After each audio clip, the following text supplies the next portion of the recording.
questions. Thanks. Well, this is definitely a therapist's dream, which is why Simone Bien is here, and also criminal defense attorney Janet Johnson with me. Woo! I'm just listening to you narrate as we're hearing those love letters being read. Please, Simone. No, hold on a minute. Kira, do you have a bucket? I can't see one. I don't know whether this is safe. Seriously, proto-emotions, meaning very surface level. Psychopaths, which he is, means that they're not able to be able all the kind of emotions that normal people do, which is because normal people don't end up... But they're writing those emotions. It's sappy and loving Kira, and compassionate. Come on already. I mean, do they sound real to you? First of all, she copied hers out of a book, and it's, I will abandon family and friends. Oh, no, they've already done that to you because of what you've done to a family, talking about lovely Gypsy. But no, I mean, this is like, it's codswallop. My favourite bit is after all this deeply emotional stuff, and I've been working out and getting fit so that you don't have to have a murderer. Yeah, right. So while she's reading Harlequin books, and maybe he is too, and they're cutting and pasting, what can we expect today, Janet?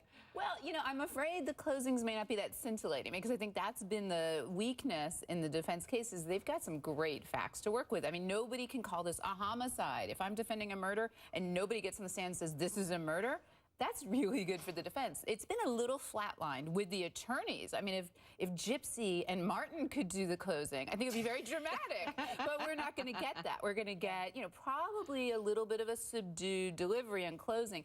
But this is a tough case for the state. I know we want to convict him of something, but it may not be murder. It might just be being a melodramatic, awful husband, bad lover, bad person, not a doctor I want to go to, but... Exactly. All right, I'm told we are now going to take everybody inside the Utah courtroom and watch the closings begin. We're going to release that pause button, and here we go. The prosecution's last chance to convince the jury Dr. Martin McNeil murdered his wife. Closing arguments have begun in the Martin McNeil murder trial. Simone, you are strongly believing he killed her and didn't divorce her. Why? Because, first of all, he's a Mormon, so divorce would be, he would be shunned by his church, also society, and as a psychopath as well, social respectability is really, really important. He gets to play the victim if his wife died. You get to weigh in next, Janet. We'll be right back. Step 1, prepare for triumph. For full disclosure, Simone dominated that last block, and I've got to give our attorney a fair shake here while you are saying this man committed murder. Janet, tell us, where are we at the point of... Yes, as a defense attorney. Well, you're talking about motive, which isn't an element in a murder, and they haven't proven it was a murder because none of the doctors could say that. But the other thing is, let's remember what the theory is. She was prescribed these medications by a doctor. The first witness in the trial was a doctor, not Dr. McNeil, who said, I gave her all these medicines because her husband's a doctor and I thought it would be okay. This is a malpractice case, not a murder. Interesting. You buying that? No, of course I'm not, Kira. I converted you, right?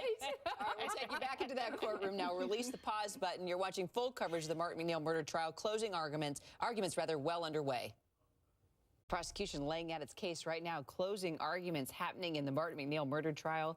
Where do we stand so far? What do you think? You know, to me, what we just heard, he never denied or admitted to doing it. If I'm the prosecutor, and I hate to critique other lawyers, but how about saying he tacitly admitted to doing it by what he said? So you don't think they're doing a very good job right now laying out their case? I think I've seen DUI prosecutors more animated. I mean, he should be indignant. This is a mother and a wife who's had a surgery that she may or may not have wanted and ultimately was killed. I mean, if that's your theory, that's a pretty heinous crime. I mean, Simone, you're more animated about it. Yeah, absolutely. And to call yourself a bachelor at a funeral, I'm sorry, if my husband did that, oh my goodness, you're a widow. You'd come back from the dead and kill him. I would, Kira. We're going to take you back into that Utah courtroom now. Release that pause button and listen as the prosecution continues to lay out its case. Closing arguments taking place in the Martin McNeil murder trial right now. They sit on a bench outside. Here with regard to closing arguments, but Janet, Simone, while we have the time, how much time do we have, Tim? Less than a minute. Let me just start with guilty or not guilty. Raise the paddle. Okay. Guilty. But not guilty. But did he do it? Probably. Did they prove it? Not guilty. Okay, tell me why, and then I'll give you a chance, Simone.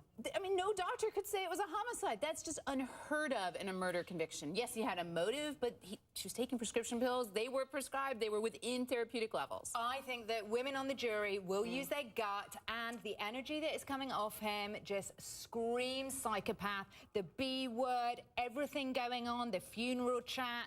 Oh, he is going down. Okay, not guilty, guilty. They've laid it out. Stay with HLN. You're going to get full coverage of the Martin McNeil murder trial. Closing arguments underway. Who knows? We could get a verdict today. Stay with HLN.